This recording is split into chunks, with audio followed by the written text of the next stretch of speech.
À travers une série d'entrevues, ce podcast vous propose une découverte succincte des différents liens qui unissent encore aujourd'hui la France et l'Algérie. Vous vous apprêtez à entendre dans cet épisode le témoignage de Mila Janisova, enseignante-chercheuse à l'Université Charles à Prague, en République tchèque. Elle est spécialiste de la littérature francophone africaine. Elle va ainsi nous dépeindre les enjeux de la littérature algérienne avec pour objectif, de notre côté, d'entrevoir les réalités et les mouvances de ce pays. Elle va ainsi aborder les premiers pas de ce qu'on appelait alors la littérature beurre, ou encore la place du français dans la littérature maghrébine. Enfin, elle reviendra sur les répercussions du passé colonial sur la scène littéraire, tout en évoquant son expérience personnelle en République tchèque. Malheureusement, cet entretien a eu lieu à distance. J'espère donc que la qualité de votre écoute ne sera pas altérée.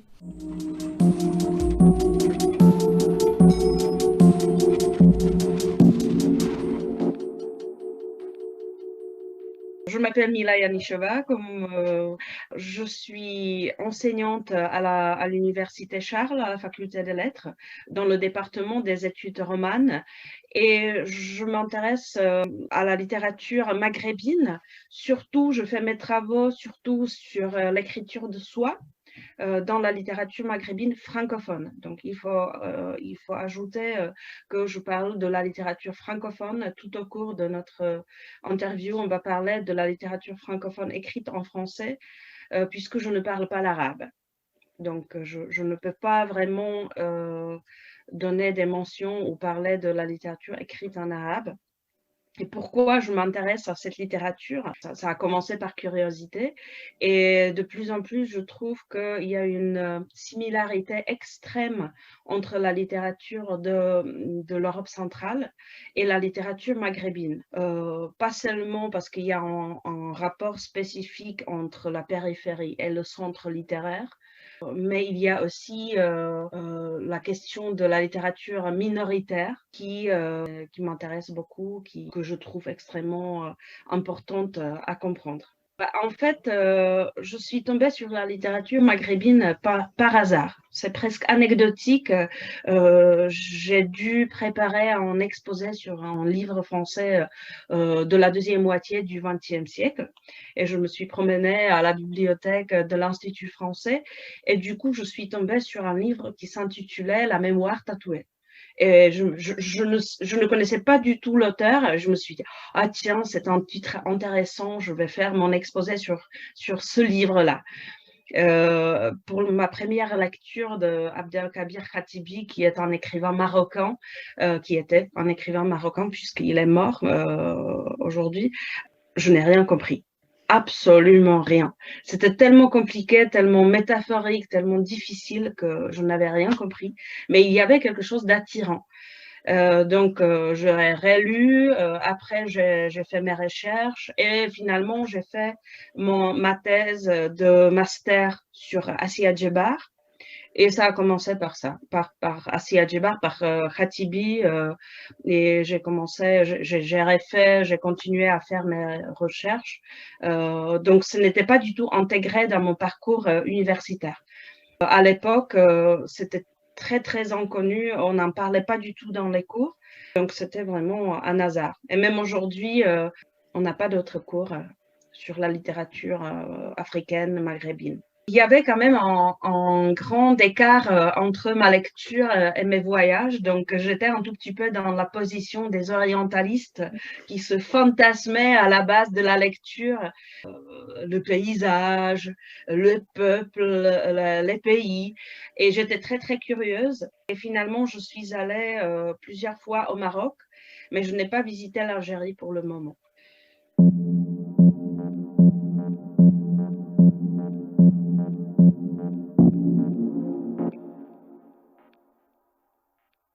En fait, la littérature maghrébine écrite en français apparaît dans les années 50. Et pourquoi en français? Parce que à partir de la fin du 19e siècle, le français est imposé d'abord en Algérie, après aussi au Maroc, en tant que langue d'enseignement. Dans les deux pays, les écoles coraniques gardent leur place, mais tout l'enseignement laïque est imposé en français. Donc, les personnes instruites, les intellectuels, si on pourrait les appeler comme ça, sont instruits en français. Et le français est une langue qui invite à être écrite, être aussi utilisée dans la littérature, puisque c'est une langue dans laquelle les personnes instruites en français sont habituées à écrire. Donc, à vrai dire, je pense que les auteurs n'ont pas vraiment le choix. En même temps, il y a plusieurs d'autres raisons. Tout d'abord, la littérature arabe est écrite en arabe classique. Et c'est une langue qui n'est pas forcément apprise par beaucoup de personnes vers la moitié du XXe siècle. C'est un autre obstacle qui apparaît. Donc, on ne peut pas écrire dans une langue qu'on n'a pas appris. Et la troisième raison que je trouve extrêmement importante, c'est la raison de la liberté. Le français se prête à offrir une liberté d'émotion, une liberté d'expression, puisque la langue arabe, surtout l'arabe classique, est considérée comme une langue de Dieu, une langue par laquelle on exprime sa relation avec Dieu, sa relation à tout ce qui est sacré, à tout ce qui est ancêtre, à tout ce qui touche l'histoire liée avec la religion, mais ne se donne pas tellement à une expression de sentiment, d'émotion, de liberté, du corps aussi, de l'amour. Et en fait, il y a par exemple Mohamed Hassimi qui dit, pour moi, le français, c'est une langue natale de jeu. Je suis né en tant qu'individu en français, puisque c'est le français qui m'a permis d'utiliser le vocabulaire, de m'exprimer. Je ne me sentis pas serrée par l'arabe, mais j'ai pu épanouir ma personnalité, mon individu, en parlant en français. Donc, on peut voir en fait dans l'histoire trois raisons cruciales pour cette littérature écrite en français.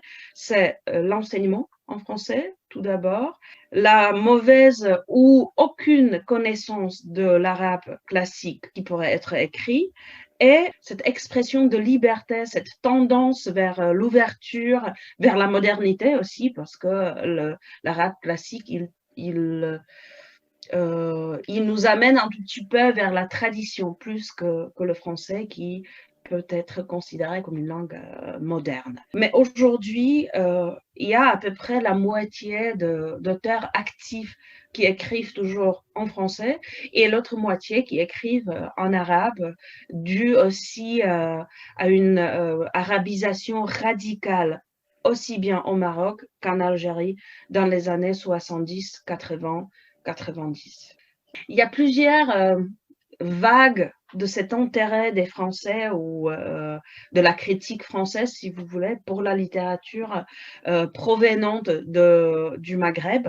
Déjà, dans les débuts, dans les années 50, il y avait une grande vague de cette sympathie pour les auteurs comme Driss Chaibi, qui est marocain, Kateb Yassine aussi, bien sûr, qui était algérien, Albert Memmi, qui était tunisien, puisque c'était des auteurs qui, en même temps, on dénonçait la colonisation française, mais en même temps étaient très, très critiques envers la société traditionnelle musulmane.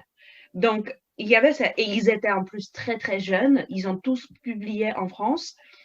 Driss Chaibi, pour son cas, son roman Le passé simple était même interdit au Maroc pendant 20 ans après la publication, puisqu'il était considéré comme extrêmement critique envers la tradition musulmane, envers la position du père dans la famille, dans la société. Et il était accusé de bien vouloir renverser toutes les règles sociales qui régnaient dans la société. Donc déjà dans les années 50, on voit cette grande sympathie, cette grande vague d'intérêt pour cette littérature.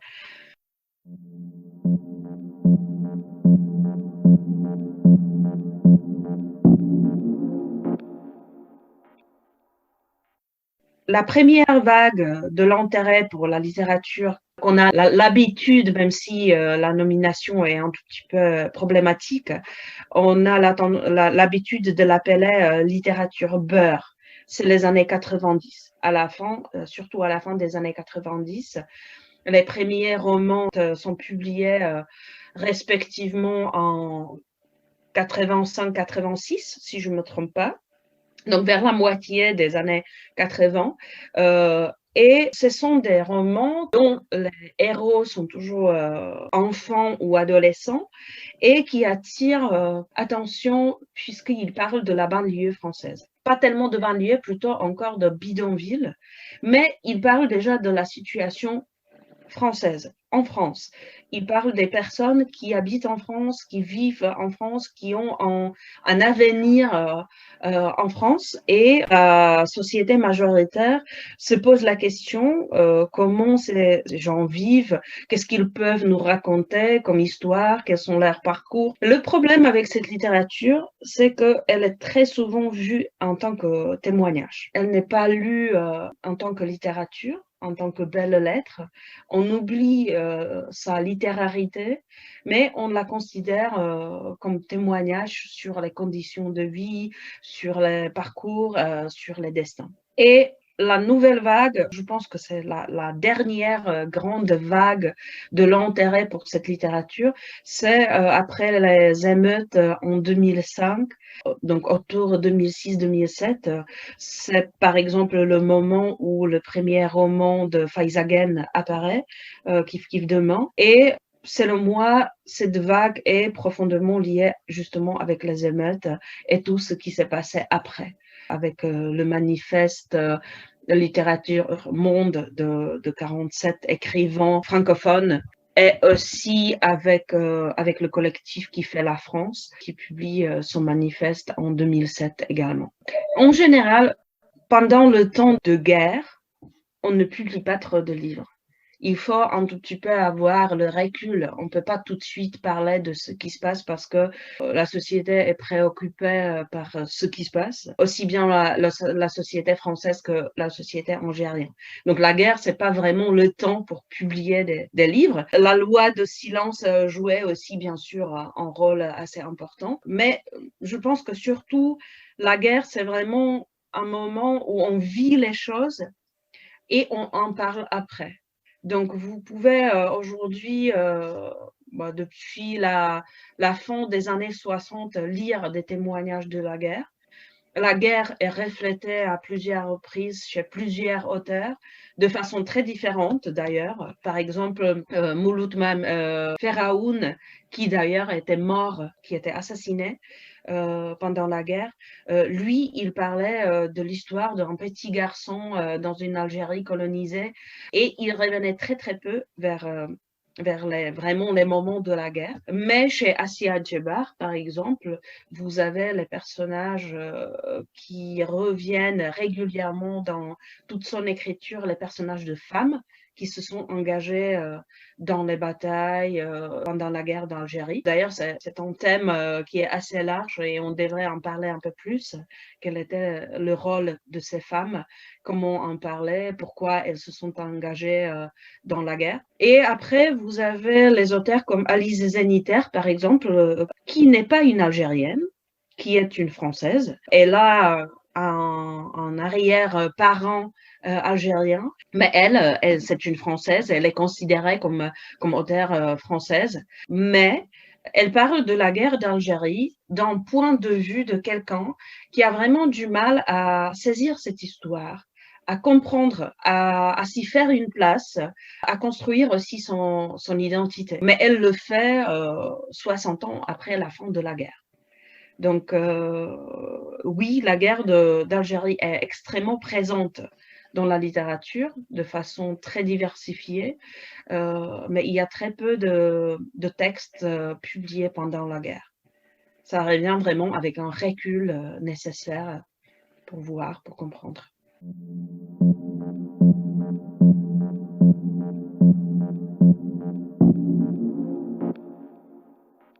je dirais que c'est encore plus tabou.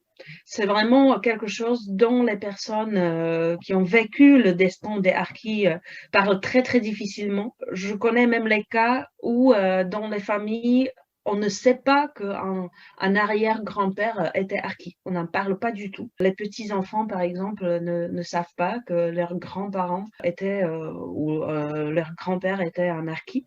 Et ça se reflète aussi dans la littérature. C'est difficile d'avoir des témoignages des personnes. Mais par contre, il y a une auteure assez intéressante, une Algérienne d'origine qui vit en France depuis très très longtemps, qui s'appelle Fatima Besnassi Lankou et qui a publié plusieurs livres, notamment un livre qui s'appelle Des vies, 62 enfants d'Arki racontent. Et là, elle travaille beaucoup avec l'histoire personnelle des enfants des harkis. Donc, ça pourrait être intéressant. Elle a publié plusieurs livres, mais en fait, oui, c'est très, très rare. Il y a très peu de littérature. Il y a quelques témoignages, surtout des enfants des harkis, mais très peu d'œuvres littéraires. Je me rappelle encore le roman de Zahia Rahmani, La France, récit d'une enfance, par exemple. Elle était fille d'un harki et elle en parle dans ses œuvres. Mehdi Sharef, qui est un auteur, un des premiers auteurs beurre publiés en France dans les années 80, qui a publié un roman intitulé Le harki de Meriem, où il réfléchit un tout petit peu sur ce destin, mais il y en a très très peu. Ça devrait intéresser tous les pays qui étaient enserrés dans ce système colonial, et même si la République tchèque ou la Tchécoslovaquie ou les pays tchèques encore avant, parce qu'on faisait partie d'Autriche, on n'avait pas de colonie. Mais d'une certaine façon, on a quand même participé à ce système. Il y avait des voyages dans les pays colonisés, il y avait la participation industrielle, il y avait le commerce, tout ça. Donc on peut absolument pas dire qu'on n'était pas touché, qu'on n'était pas enserré dans ce système. Mais il y a des personnes qui aimeraient bien se passer de ce côté colonial et dire, en fait, il y a des personnes qui se comportent et qui réfléchissent comme s'il n'y avait pas un passé colonial du tout. Mais il y a en même temps les groupes, les mouvements, surtout des jeunes, qui commencent à y réfléchir, qui commencent à s'y mettre, à exiger, par exemple, la décolonisation des facultés. C'est un mouvement actuel mené par les étudiants, surtout de la faculté des lettres, qui est intitulé Décoloniser la fac et qui invite les enseignants à réfléchir sur le contenu des cours. Mais à vrai dire, la République tchèque est très renfermée sur elle-même. C'est une société très peu ouverte sur ce qui se passe autour de nous. Et je dirais qu'on devrait en parler beaucoup, beaucoup plus. Tandis qu'en France, je sais que c'est quelque chose de très actuel, qui est très, très discuté et qui est aussi problématique, qui forcément provoque aussi des mouvements qui sont pas toujours évidents. Donc, oui, c'est difficile de travailler avec le passé colonial de tous les côtés.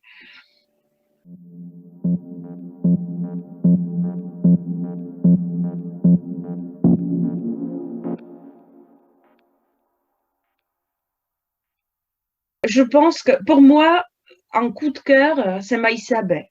C'est quelqu'un que j'apprécie énormément par différentes façons de lire, parce que la lecture de Maïssa Bey peut être tout à fait banale. On peut lire ses histoires en tant qu'histoire intéressante, très touchante, mais on peut aussi lire Maïssa Bey un tout petit peu verticalement, si vous voulez voir sur une histoire personnelle se développe toute une histoire d'un pays. Et on peut, avec certaines connaissances, on peut vraiment lire les textes de Maïssa Bey comme témoignage sur la société algérienne, sur les tabous, sur les problèmes, sur tout ce qui resserre la société d'aujourd'hui. En plus, c'est très actuel. C'est une écrivaine encore très active aujourd'hui qui parle de la position quotidienne de la femme, des rêves des jeunes. Donc, pour moi, Maïssa Bey, c'est vraiment quelqu'un que je peux recommander à n'importe quel lecteur d'ailleurs. J'aime aussi Kamel Daoud, mais là, par contre, je pense que c'est une lecture très exigeante. Difficile, compliquée, très métaphorique, très imaginée, avec beaucoup de références et qui ne se lit pas facilement du tout. J'aime aussi Kautar Adimi, qui est une jeune auteure qui réside maintenant souvent en France.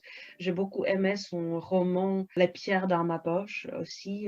Donc c'est quelqu'un qui sait parler de la situation des jeunes en Algérie et qui sait en parler avec un langage très clair et en même temps imaginé. Je sais pas, j'aime beaucoup Assia Djebar, mais pour beaucoup de personnes, c'est déjà quelqu'un qui a un tout petit peu vieilli parce qu'elle s'est beaucoup battue pour la position de la femme. Elle a beaucoup parlé des femmes engagées en guerre d'Algérie. Mais elle est un peu difficile et pour beaucoup de gens d'aujourd'hui, c'est un tout petit peu vieilli. Par contre, si je peux ajouter encore des auteurs de la littérature dite de banlieue, donc la littérature qui est produite en France, mais qui touche la problématique de colonisation. Donc là, je peux bien sûr recommander Faiza Guène, qui est bien connu, je pense, en France, qui est un personnage qui s'établit de plus en plus sur la scène littéraire. J'aime aussi le roman de Mohamed Razan,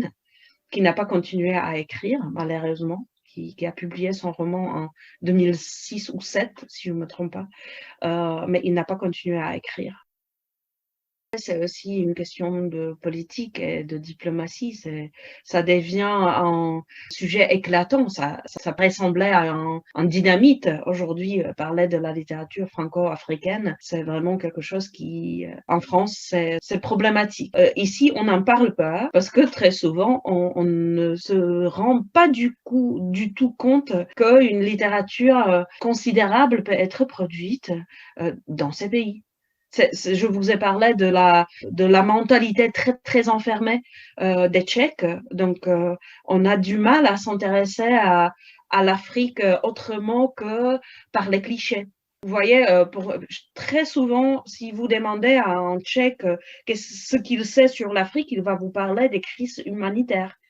Il va vous parler de la faim. Il va vous parler peut-être des soldats enfants. Mais il ne va rien savoir sur la vie disons, normale ou quotidienne qui, quand même, dans ce grand continent, a lieu. Donc, beaucoup d'étudiants ne se rendent pas du tout compte sur ce territoire, une littérature remarquable pourrait être produite. Et je rencontre beaucoup de curiosité. Ce semestre-là, par exemple, je fais un cours sur la littérature maghrébine en tchèque, pas en français, mais en tchèque. On lit des traductions qui sont très peu nombreuses, mais il y a une grande curiosité parmi les étudiants. Et je pense qu'il faut encore plus proposer toutes ces littératures produites dans les anciennes colonies. Pas seulement en Afrique, mais un peu partout dans le monde. Merci d'avoir écouté ce podcast dans son intégralité.